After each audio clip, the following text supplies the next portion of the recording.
Le Béret, leader en Côte d'Ivoire de la production de la noix de cajou, avec 22 000 tonnes.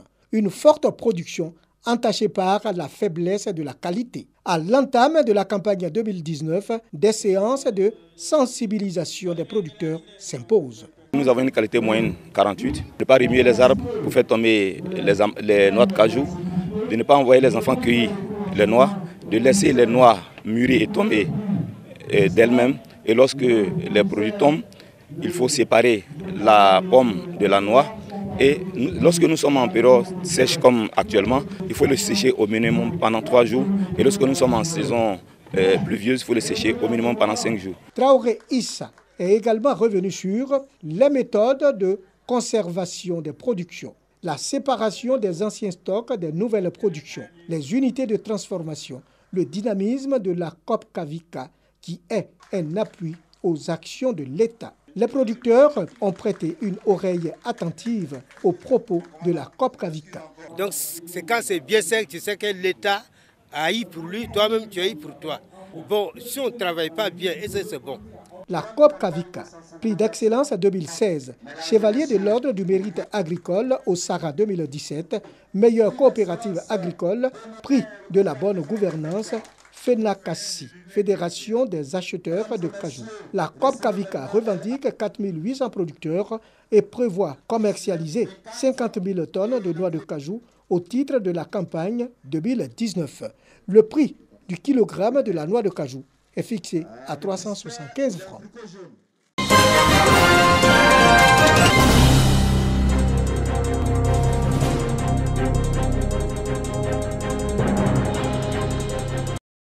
Bouaké continue de faire sa mue.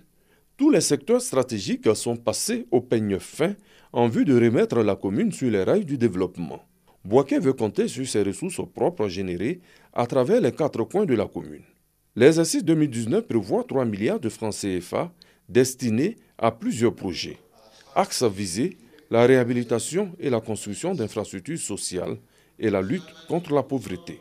Au niveau donc, du budget primitif, on est en augmentation par rapport à l'année dernière de 600 millions.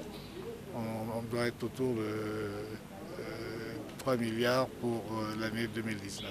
C'est insuffisant pour la ville comme Bouaké. Et vous avez vu que nous en avons discuté. Bouaké doit avoir un budget de l'ordre de 5 milliards compte tenu de la dimension de la ville, compte tenu des activités qui se déploient dans cette ville. La construction du grand marché de Bouaké reste en éveil. Nous avons présenté les avancements des études du projet de grand marché de Bouaké. On va bientôt démarrer les appels d'offres et on espère donc pouvoir commencer les travaux du marché avant la fin de l'année. Notons qu'au cours de cette année 2019, plusieurs projets verront leur démarrage. Routes, hôtels de ville, infrastructures sportives, logements.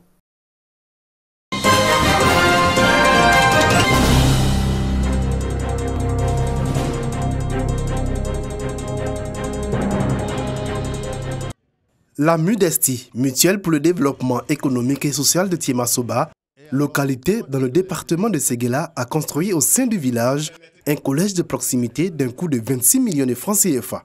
3 ans après la pose de la première pierre, Tiemasoba célèbre ses premiers élèves. Une occasion pour le principal de l'établissement de faire quelques doléances.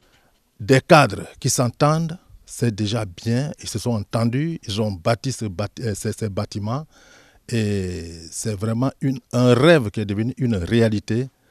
Mais dites-vous qu'ils ne peuvent pas tout faire. Il faudrait que l'État vienne en leur soutien. Bouaké Fofana, président du conseil régional, parrain de la cérémonie et représenté par Koulibaly Metola, conseiller régional, a financé la construction de 3 salles de classe à l'école primaire publique du village. Un geste apprécié à sa juste valeur par les bénéficiaires. Quelle joie et quelle émotion de se sentir fier d'être votre fille et votre sœur. Merci. Et merci de nous aider à tracer et à écrire l'histoire de ce village. Tiemasoba se distingue aujourd'hui par l'entente, la solidarité et la cohésion entre ses fils, filles et cadres. Ils l'ont démontré à l'occasion de la célébration du Maoulid, grand moment de retrouvailles et de partage des valeurs de l'islam.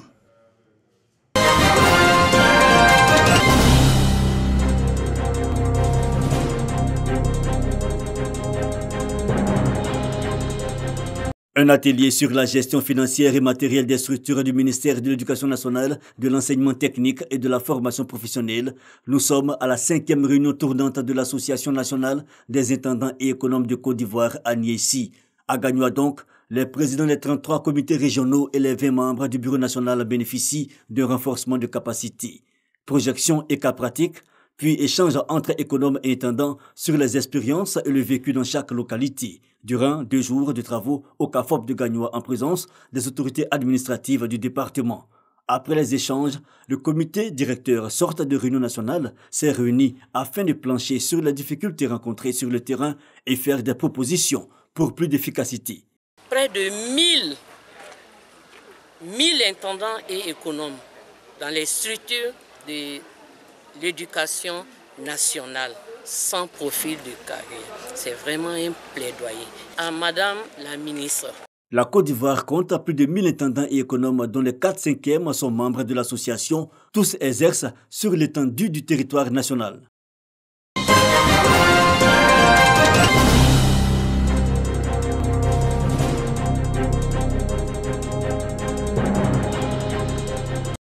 De 2000 à 2016, la Côte d'Ivoire a enregistré 1000 décès et 20 000 blessés dans les accidents de la circulation. Ces chiffres ne cessent d'augmenter selon l'Office de sécurité routière, OSER.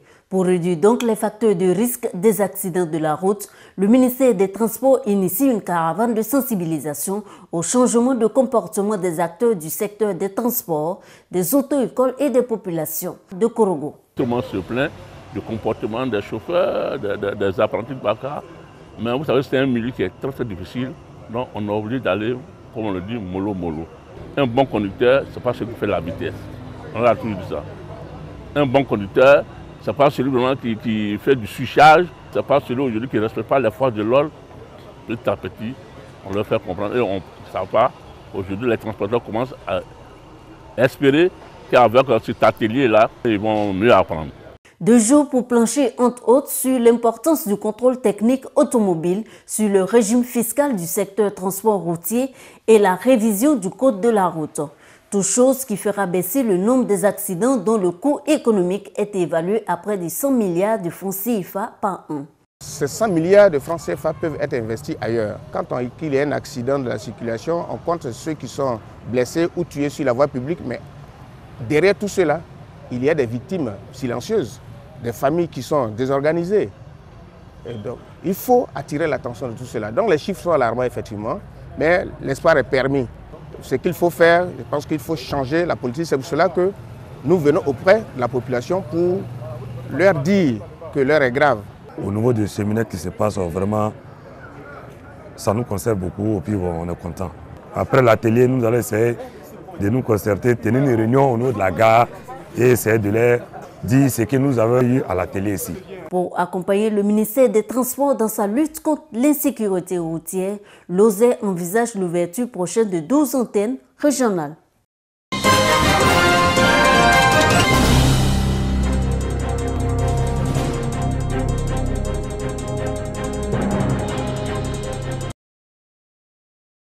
Pour la communauté musulmane de Yamoussoukro, la mosquée El Hadj Sékou Diarra Souba, du nom du père, du ministre du Commerce, de l'Industrie et de la Promotion des PME.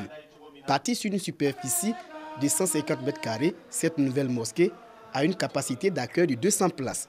Elle dispose de bureaux et de salles de conférence, de quoi contribuer au renforcement de la foi et de la cohésion sociale selon son donateur. C'est un symbole très fort pour indiquer à toute la communauté musulmane et aux populations de Yamoussoukro que nous sommes avec elles et que ce lieu de prière doit servir à renforcer la paix et la cohésion. A ponctué l'inauguration de la mosquée El Hadj Sékou Diarra Souba, l'installation de son premier imam, Isaka Karamoko, a reçu les attributs de sa fonction. Je jure au nom d'Allah, le très haut, devant le Cheikh Al-Aïma et devant ma communauté, d'assumer mes responsabilités d'imam principal de la mosquée El Hadj Sékou Diarra Souba. Imam Karamoko Isaka, nous prenons acte de ton serment et proclamons ton investiture dans la mission d'imam principal de la mosquée El Hadj Sekou Dirasouba. Dernier temps fort de cette cérémonie, une conférence sur l'importance des lieux de culte en islam. Une façon pour l'imam Mamadou Diarasouba d'exhorter ses coreligionnaires à se rapprocher davantage d'Allah et à assainir leur nouvelle mosquée.